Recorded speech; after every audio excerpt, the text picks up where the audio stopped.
India viral news में आप सभी का स्वागत है। मैं सिकंदर रंगरेज। बुधवार को ही भारी बारिश के बाद शहर के इलाकों में बिजली आपूर्ति बाधित हो गई।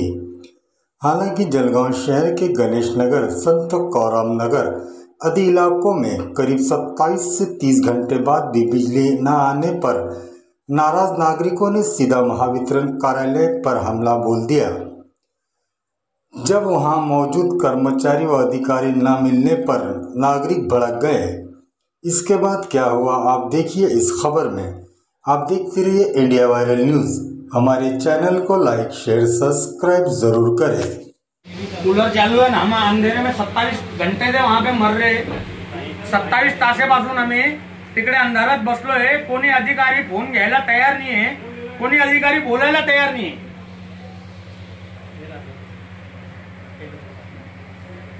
हे बघा, हे यांचा फोन आहे। मी कमीत कमी सकाळपासून त्यांना 25 ते 30 फोन लावले। ते फोन हेल्डअप येतोय आणि आता ते अधिकारी काही सांगताय फक्त 3 तासात लाईट येईन, 4 तासात लाईट येईन। कोणी अधिकारी काही बोलायला तयार नाहीये, फक्त नुसते आश्वासन देत आहे। 27 तासापासून आमच्या एरियाची लाईट बंद आहे। आमच्याकडे पाणी नाहीये प्यायला, बोरिंग बंद आहे। सकाळी पाणी प्यायला आला होता, लाईट बंद म्हणून पाणी आला नाही वरती आणि सगळं लाईट वगैरे बंद आहे। आणि कोणी कर्मचारी आमच्या सुद्धा बोलायला तयार नाहीये। हे कर्मचारी लोक लाईट मध्ये बसले, कूलर चालू आहे, यांचे पंखे चालू आहे। कोणी अधिकारी इकडे आहे नाही बसायला आणि यांचे पंखे आणि लाईट चालू आहे। आणि आम्ही तिकडे सगळे असून बी तिकडे सगळं लाईट वगैरे बंद आहे 27 तासापासून। कुठला एरिया आपला बाबा हरदासराम एरिया, मंगल कार्यालय, गणेश नगर बडे आपला। म्हणजे 27 तास जर कधी लाईट येत नसेल ना शहरात, म्हणजे एमएससीबीचं काम सुरू काय? हे लोकांना त्रास, लोक काय करताय नाहीये का काही? आणि बोलत नाहीये म्हणजे काय चाललं काय? कर्मचारी लोक अधिकाऱ्यांना फोन केलं तर अधिकारी सुद्धा फोन उचलत नाही, त्यांचे फोन सुद्धा बंद आहे। तुम्ही आत्ताच लावून बघा फोन, आणि हे फोन बी बघा कसं ठेवलेलं आहे। हे पद्धत आहे का? याच्यासाठी लोक आणि यांचं एक दिवस लेट बिल जातं, बिल लेट भरलं तर हे लोक कापायला येऊन जातात लाईट। ही कुठली पद्धत आहे? 30 तास झाले ना आता। नुसते फक्त मला आश्वासन भेटतोय का तुमची लाईट 4 तासात येईन, 6 तासात येईन। काल संध्याकाळपासून 7:30 वाजेपासून लाईट बंद आहे। आताचे 11:30 होऊन गेले। आता बी कोणी, तुम्ही दादा बघितलं असेल का, त्यांचा फोन बी हेल्डअप आहे। ते फोन घ्यायला बी तयार नाहीये, कोणी वरिष्ठ अधिकारी बी बोलायला तयार नाहीये। इथे तुम्ही कार्यालयात आले, तुम्हाला कोण भेटले का उत्तर? आम्हाला आता कार्यालयामध्ये आले, आम्हाला 2 लोक भेटले। ते बी बेशुद्ध अवस्थित आहे, ते दारू पिलेले आहे। इथे पॉवर हाऊसला जे लोक बाहेर बसलेले दारू पिऊन ते ड्युटीवर आहे, आणि इथे लोक जे त्यांना बोलताय की तुमच्या अधिकारीला फोन लावा, तर फोन सुद्धा लावायला तयार नाही। आणि पायाच्या पायावरती ठेवून तो कूलर मध्ये बसलेला। आणि 1 तासापासून मी त्याच्याकडून नंबर विचारतोय का कोणी वरिष्ठ अधिकारीचा नंबर दे, तो नंबर द्यायला बी तयार नाहीये। तो म्हणतो मी इकडे सिक्युरिटी गार्ड आहे, आणि ते आता सांगतोय की मी वायरमॅन आहे। इकडे फक्त खोटं बोलण्याचे। नमस्कार, माझं नाव विघ्नेश नाईक आहे। मी रामपेठमधला रहिवासी आहे।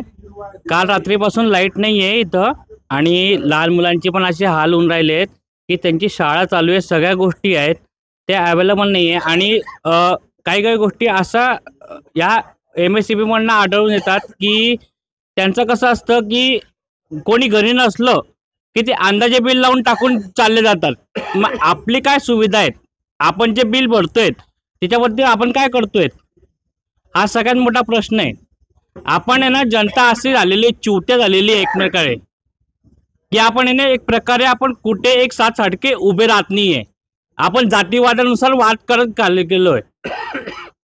आपला वाद फक्त एवढाच आहे, जातीवाद बस। आपण एक मताने उभं राहिले तर सगळ्या गोष्टी सगळ्या क्लिअर होतील, नाही तर कोणताच गोष्ट क्लिअर होणार नाही। हे तुम्ही लक्षात ठेवा। कोणी असो, मुस्लिम असो, हिंदू असो, काही असो, जनता म्हणजे जनता। आणि तुम्ही सगळ्यांनी एक मताने जर उभे राहिले ना तर सगळ्या गोष्टी क्लिअर होतील। आज माझा मुलगा 2 दिवसापासून झोपलेला नाहीये। मी त्याला आंध्रासाठी घेऊन आलेलो, आता मी तेवढ्या करता आलेलो भांडण्यासाठी, पण इथं कोणीच अवेलेबल नाहीये। विषय असा आहे, काल संध्याकाळ संध्याकाळ 7 वाजेपासून आमच्या एरियाची पूर्ण मंगल कार्यालय परिसर, बाबा हरदासराम मंगल कार्यालय परिसर, सबजेल रोड इकडची लाईट बंद आहे. कालपासून लाईट बंद होती. त्यांनी आम्ही आज 30 तास होऊन राहिले, कोणी अधिकारी बोलायला तयार नाही आहे. फक्त आम्हाला आश्वासन भेटत आहे की 2 तासात 3 तासात तुमच्या लाईट येऊन जाईन. आता आम्ही सगळे आमच्या एरियाचे लोक मिळून इकडे मोर्चा घेऊन आले अधिकाऱ्यांना भेटायला. या इकडे कोणताच अधिकारी उपलब्ध नाही आहे, कोणी अधिकारी वरिष्ठ अधिकारी इकडे आहे नाही.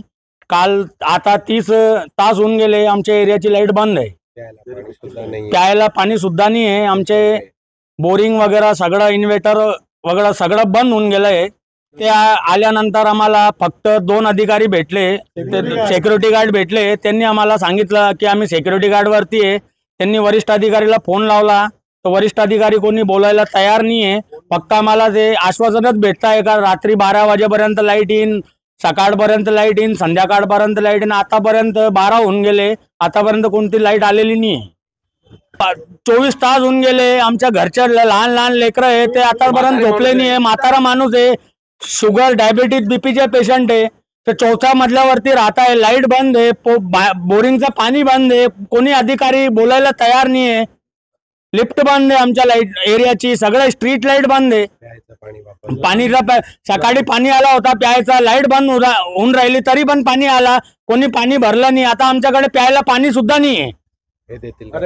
काय प्रकार आहे बंधू, काय प्रकार नाही या ठिकाणी सुरक्षा?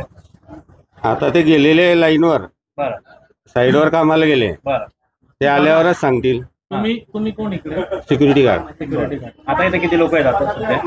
सिक्युरिटी गार्ड किंवा अधिकारी? 2च लोक आहेत ना, आणि बाकीचे लोक सगळे अधिकारी कोणी नाही इथे. कर्मचारी पण नाही?